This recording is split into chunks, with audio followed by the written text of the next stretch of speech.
So before we talk about your new book, Yes. Nigellissima, I wanted to talk about your first book, How to Eat.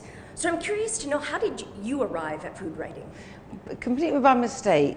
But you see, the thing is, food is not to be left to the experts, because we all eat.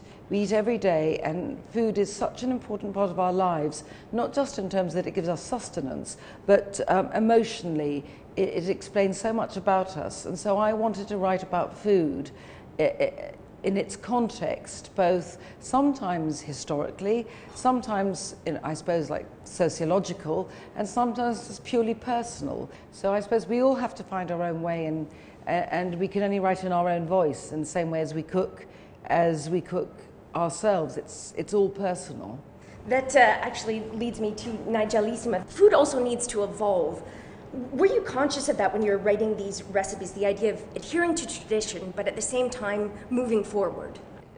Authentic is a big, big buzzword in cooking. However, to be authentic for me, I have to cook as an English woman who loves Italian food, because otherwise it would be deceptive, because I will never be Italian, much as I try.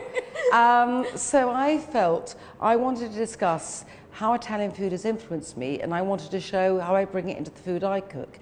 And I think that I've always been very careful to say when it's not authentically Italian. When I say, you know, I do this, it's not authentically Italian, but that's how I do it. And yet some recipes are very authentically Italian, to the extent that, you know, when I rent vacation homes every year in Italy, I go into their kitchens and I rummage about and I find their old handwritten cookery books, and I take I take those recipes. So some are absolutely, totally, authentically Italian, and some are authentically mine.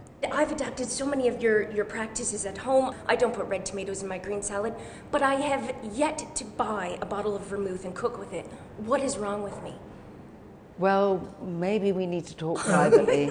No, I'll tell you what it is. I'm going to tell you why I do vermouth. Maybe what's wrong with you. Do you always have a bottle of wine on the go? Yes, always. Oh, well, I don't always Okay. have a bottle of wine on the go. So for those people who don't, no, it doesn't matter. It doesn't matter. It doesn't matter. And this is not, I'm not being judgmental. All it is I eat so much. If I drank as much as I ate, I'm afraid, this floor would need extra, strengthening. So this is the reality.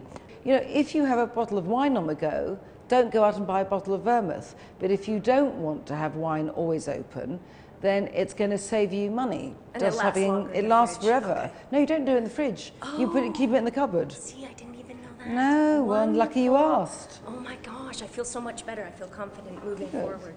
Hey, thanks a lot for taking the time to chat with us. My pleasure. I could carry on forever. Well, so could I.